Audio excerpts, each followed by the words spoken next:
Tout le monde. Ah, si tu veux, moi, c'est MJ40. Moi, je suis dépassé. Enfin, dépassé. Je comprends pas ce qui a été fait là-dessus. Si tu veux, moi, j'ai un groupe privé d'aide mécanique de temps. Tu vois. Pour y accéder, c'est soit tu prends la souscription, tu me contactes à Yannick Camiette, comme je vous répète à chaque fois. Photo de profil, il y a ma TZR noire, pardon, elle est marquée Bidalou en blanc. Ensuite, je t'ajoute au groupe. Si tu veux pas prendre la souscription, tu contactes à Yannick Camiette, pareil. Je t'ajoute au groupe. Il y a un gars de mon groupe qui a fait ce moteur, tu vois. Mais très mal fait, tu vois. On va commencer par le début. Le client qui m'a du coup envoyé le moteur avait un kit 70. Bon, le kit lui-même est rattrapable. Le gars qui lui a fait le moteur, je cite ces mots, t'as le piston dans ce sens-là dans ton cylindre, d'accord? Donc le squish, tu prends une barre d'étain que tu mets en travers, parce que ton piston, si tu veux, dans ton moteur, il fait comme ça. Il bouge pas dans ce sens-là. C'est pour ça qu'on met une barre d'étain en travers comme ça. Il y avait un côté admission 41, tu vois, l'épaisseur de l'étain, quoi, et l'autre côté 43. Il s'est dit, je prends 43. Donc déjà, on fait pas comme ça. Il lui a mis deux joints en base de 0,30. Donc 0,30 plus 0,30, ça fait 0,60. Moins l'écrasement du cylindre quand tu le visses, ça fait 0,55 à peu près. Donc tu peux pas arriver à 1 mm, c'est pas possible. Donc quand tu fais ton squeeze, déjà tu mets pas de joint en base. Tu mets ton bout d'étain comme ça, tu remets la culasse, tu fais aller venir le vilebrequin, ça fait écraser le bout d'étain. Donc 41, tu l'additionnes à 43, ça te fait un chiffre. Ce chiffre, tu le divises par 2, vu qu'il y a deux tailles. Le chiffre que tu trouves, c'est le joint en base. Là-dessus, en base, en 0,40. Avec l'écrasement, ça fait 0,35 à peu près. Mais c'est livré avec un joint, tu vois. Donc t'as pas besoin de faire du switch. La réponse du gars, ça a été ouais, je voulais pas que ça comprime. 5 kg 70, il faut que ça comprime. Je voulais que ce soit fiable. Donc ben voilà, tu vois. Donc ça, la culasse, bon ben elle est morte. Donc là déjà le client il a une culasse à racheter avec les joints, tu vois. Un piston, forcément, une cage à aiguille parce qu'elle est rincée. Mais attends, c'est pas fini. Le client m'a demandé ce qu'il avait comme vilo sur sa machine. Tu vois. Il m'a dit un MBT S-Race. Donc ça c'est un vilo d'origine. On va pas te bloquer toi. Voilà, attends. Je vais te montrer. S'il tourne parce que vu comment il bloque. Tu vois là ce qui est marqué? Donc ça c'est un vilo d'origine. Déjà. Attends, je vais te montrer le reste après. T'inquiète pas, je vais tout te détailler, tu penses bien. Donc là ça a chauffé, hein. Je crois que tu peux pas le louper. Le vilebrequin pas centré. Donc la bielle. Tu vois comment elle bouge la bielle? La bielle elle a frotté contre les masses. Et même souci que sur le moteur Derby. Les masses de vilo de ce côté, elles ont frotté. Tu vois la limaille qu'il y a là? Est-ce que tu la vois la limaille? Non mais parce que tu sais, ça vous détourne. Tu vois. Je te montre, hein. Je viens de l'ouvrir, je galère. Tu vois ça? Voilà, donc déjà. Donc tu penses bien que le gars, je l'ai viré du groupe, je l'ai bloqué, tout ce qui s'ensuit. Signalement et tout. C'est un M6, pas de potage. Donc déjà, j'espère qu'il n'est pas volé. Ensuite, parce que je commence tout le temps par démonter côté embrayage. Logique. Les vis de carter, soi-disant, c'est pas de serrage de couple. Il y avait une dent de fêlé comme ça, sur le plateau d'embrayage. Tu vois, c'est des trucs en alu, donc c'est super fragile. Donc forcément, en essayant de démonter, bon, j'ai pété un truc de la noix, mais moi j'ai des noix d'embrayage là-bas, donc tu sais, vu que c'est la noix d'embrayage, c'est moi qui l'ai pété, bon, ça sera cadeau, on va dire. Ensuite, l'axe qui est là-bas, il n'était pas à fond dans son logement, donc tu sais, ça risquait pas de marcher. Ça, c'est une boîte V2 avec des rondelles d'épaule, c'est-à-dire que tu n'as pas de rondelles comme sur mon moteur, tu vois, de calage, d'accord? Mais comme tu peux remarquer, tu vois comment c'est foutu ici? Là, il y a un épaulement là. qu'on retrouve ici, tu vois. Donc là, faut bordel, mais si tu veux, le circuit n'était pas dans sa gorge. C'est moi qui l'ai remis quand j'ai ouvert. Donc déjà, tu vois ce que je veux dire. Ensuite, alors attends, je retourne lui. Alors Alan, t'inquiète pas, je vais faire ce qu'il faut.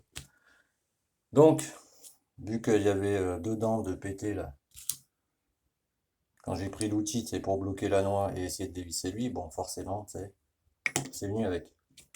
Donc ça, Alan, je te dirais où acheter des plateaux pas chers, mais qui tiennent la route. Parce que les shops, faut s'en méfier aussi. Le gars me dit, j'ai tout serré au couple.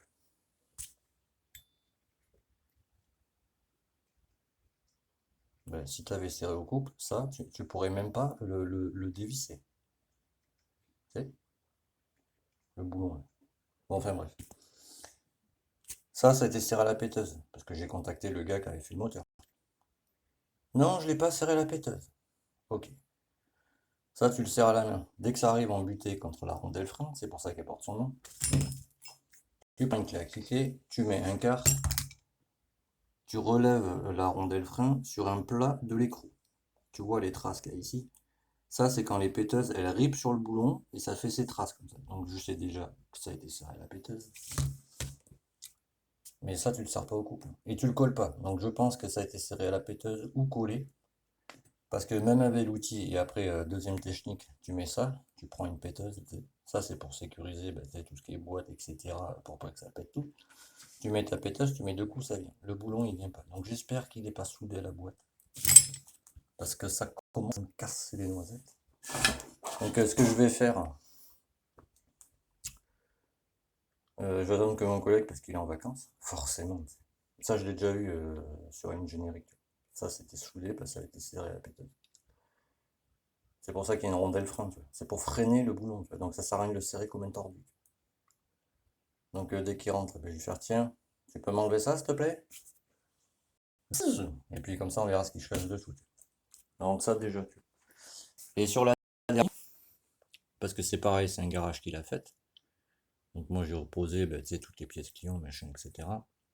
Quand tu poses le carter là-bas, que tu mets les vis embutées, que tu commences à serrer, tout se bloque. Il y a toutes les pièces qu'il faut. Hein. Tout est monté nickel, machin. Donc je pense. Alors, j'en suis pas sûr, mais je vais vérifier parce que le client, si tu veux, il avait acheté sur Maxi Scoot un joint papier avec il y a une espèce de filet de pâte à joint sur tout le joint. Faut pas de pâte à joint sur Derby. Et le joint, il est en 0,15 de chez Maxi Scoot. Il y a aussi le même chez Scootfast où ils vous disent que c'est d'origine. Les vrais joints Derby, ils font 0,40. Donc si jamais il est vrillé, j'espère pas, je vais tenter avec le joint et puis je te dirai ça plus tard, tu vois, quand je l'aurai reçu. Si jamais il est vrillé, c'est pour ça que j'ai commandé deux joints de Carter, tu vois, en papier en 0,40. Je dirais au client, il faut que tu ailles voir un gars, travail l'alu. Tu vas avec ton joint de Carter Derby et tu lui dis qu'il te fasse une cale en 0,10. Parce que la cale, tu la prends, tu mets léger de la pâte à joint de chaque côté, tu vois. Tu la poses sur tes carters et tu remets le joint papier par-dessus. Et là, du coup, tu pourras serrer tes carters et rouler tranquillement, etc. Tu vois ce que je veux dire? Ouais.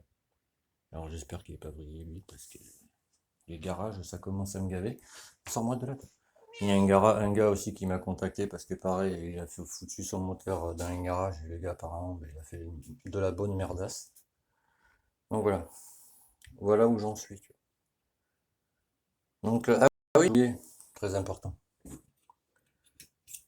Ça c'est la tige, tu vois.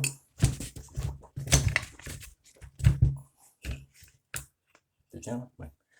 Ça c'est la tige qui vient là. Après tu as une bille qui sert de roulement.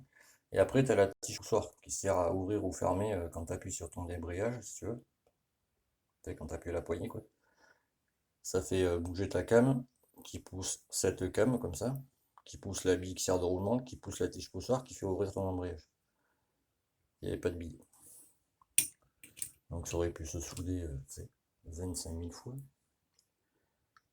Donc voilà quoi. Les gens, à la bille, mon gars. Ouais, j'en ai vu des billets défoncés, mais truc de dingue. Donc là, ben, je vais démonter la boîte. Le barillet, ben, je peux pas le démonter, vu qu'il est attaché là et qu'il y a lui dedans. Donc je vais démonter vraiment toute la boîte, tu sais. Et dès que mon collègue rentre de vacances, ben, je vais m'empresser de dévisser ça. Voilà. Donc je répète. Attends, je fais une pause, j'ai le temps de mettre ça à plat. Heureux? Ouais, je répète. Quand tu confies ton moteur à quelqu'un, tu lui demandes facture. Pourquoi? Parce que toi déjà, ça te fait une sécurité, comme ça tu vois le gars, tout ce qu'il a fait sur ta moto. Euh, Factuel, manuscrit, ce que tu veux, facture quoi. Pour que toi ça te fasse une sécurité et ben, que le gars qui te fait ta moto, voilà. Ça par exemple, tu vois, c'est tout ce que Damien, le client de la Derby, a fait, tu vois. Moi j'ai mon logiciel en panne, mais tu vois, je lui ai mis, ben, ça c'est toutes les pièces qu'il a commandées, vu qu'il est membre exclusif, bon ben il a une réduction, tu sais, sur ma chaîne, quoi. Je trouve ça normal.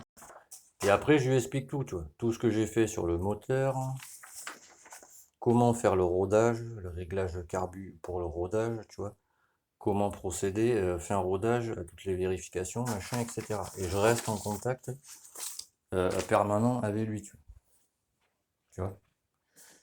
Mais si tu amènes ton moteur à un gars, tu vois, et qui te fait, tu fais des factures, non, ben, ne laisse même pas ton moteur, tu vois. Parce que voilà, tu vois. Le soi-disant MVT, bon, ben, c'est un vidéo d'origine. Et soi-disant roulement en 6204, bon, ben, c'est du 6303, pas de pâte à joint, tu sais, et tout ce qui s'ensuit, quoi. Voilà, c'était MJ40. Je vous laisse là-dessus, hein, et puis je demande tout ça maintenant.